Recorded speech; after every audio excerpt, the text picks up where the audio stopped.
National science and finance channel देखने वाले अपने तमाम मोअज़्ज़िज़ ख़वातीन और हज़रात की खिदमत में अथाह सलाम अर्ज़ करता है। उम्मीद है आप लोग खैरियत से होंगे। आज तारीख़ है इस्लामी 5 रजब। अब 5 रजब इसके बाद आएगा शाबान, फिर आ जाएगा रमज़ान, और जो यकम रमज़ान होती है वो होती है ज़कात डिडक्शन डे होता है, यानी कि उस दिन अकाउंट्स में से ज़कात काटी जाती है। तो कुछ लोग चाहते हैं कि हम खुद ज़कात दें, हम ज़कात कटवाएं ना, हम खुद पे करें।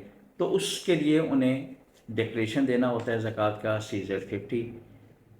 तो इस सिलसिले में अर्ज़ ये है कि ये आप डिक्लेरेशन किसी वक्त भी नहीं दे सकते, बल्कि इसके लिए गवर्नमेंट ने एक तारीख मुकर्रर की है कि इस तारीख तक जो देगा वो वैलिड होगा, उसके बाद जो जमा करवाएगा वो नेक्स्ट ईयर के लिए वैलिड होगा।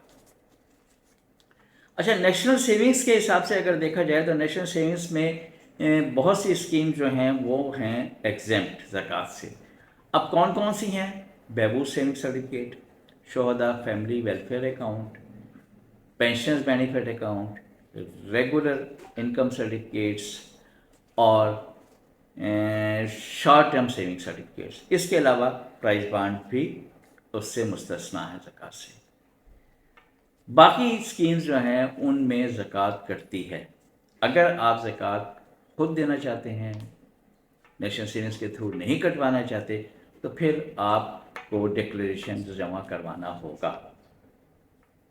अब ये डिक्लेरेशन जो है, जो भी आपको छोटे से छोटा स्टाम्प पेपर मिलता है पैसों के लिहाज से कीमत में, तो आप उस पर लिख कर दे सकते हैं। नीचे उसमें 2 गवाह होते हैं। गवाह जो हैं वो मर्द होने चाहिए।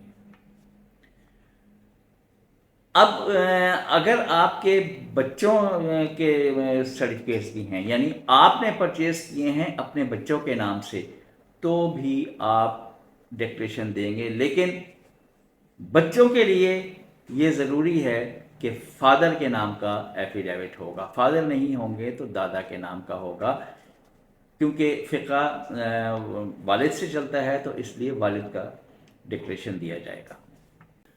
अब ये डिक्लेरेशन देना कब होगा? ये देना होगा रमज़ान से 30 दिन पहले। यानी शबान में आप जमा जो करवाएंगे तो वो आपकी जो इन्वेस्टमेंट पहले आपने की हुई है वो फिर नेक्स्ट के लिए आएगा, इसमें शामिल नहीं होगा। हाँ, अगर आप आज पैसे जमा करवा रहे हैं यानी शबान के महीने में, और आपने पहले डिक्लेरेशन नहीं दिया हुआ, फिर आप डिक्लेरेशन दे सकते हैं। ये जो है वैलिड होगा आपकी इस इन्वेस्टमेंट के लिए। जो आपने पहले इन्वेस्टमेंट की थी उसके लिए वैलिड नहीं होगा, ये सिर्फ शाबान की इन्वेस्टमेंट के लिए वैलिड होगा। अब बात आती है कि कब जमा करवाया जाए। इस रजब के ख़त्म होने की जो एक्सपेक्टेड डेट है वो है 10 फरवरी। तो यानी कि 10 फरवरी आप 10 तक ना जाएं, बल्कि 10 से पहले ही कोशिश करें कि अपना डिक्लेरेशन आप जमा करवा दें। क्योंकि होता यह है कि हम लोग बहुत सभी मसरूफ़ होते हैं, फिर मसरूफियत में वो रह जाता है, फिर वो टाइम गुजर जाता है, बाद में मसाइल बनते हैं। एक और बात क्या होगी, मैंने जो शुरू में बात की थी कि किन किन स्कीम्स पर डिक्लेरेशन नहीं ज़रूरत, यानी कि उस पर ज़कात नहीं कटती। तो इस सिलसिले में अर्ज़ ये है कि अगर आपका प्रॉफिट सेविंग्स अकाउंट में जाता है और सेविंग्स अकाउंट में जो निसाब गवर्नमेंट ऐलान करती है, जिस निसाब का, उस अमाउंट से एक्सीड करेगा तो सेविंग्स अकाउंट में आपकी ज़कात कट जाएगी। बहबूद में आपने पहले जैसे होता था कि आपने प्रॉफिट लिया, उस पर ज़कात नहीं होती थी, उस पर कैश करायात नहीं होती थी। लेकिन अगर प्रॉफिट उसमें चला जाता है और आपका प्रिंसिपल भी चला जाता है सेविंग्स अकाउंट में, और वो आपके निसाब से बढ़ जाता है, तो उसमें ज़कात होगी। इसी तरह बाकी स्कीम्स भी हैं, रेगुलर वगैरह, इनमें सब में इसी तरह ज़कात नहीं है। लेकिन अगर सेविंग्स अकाउंट में आपका बैलेंस उससे एक्सीड कर जाता है तो वो ज़कातेबल एसेट तस्वर किया जाएगा।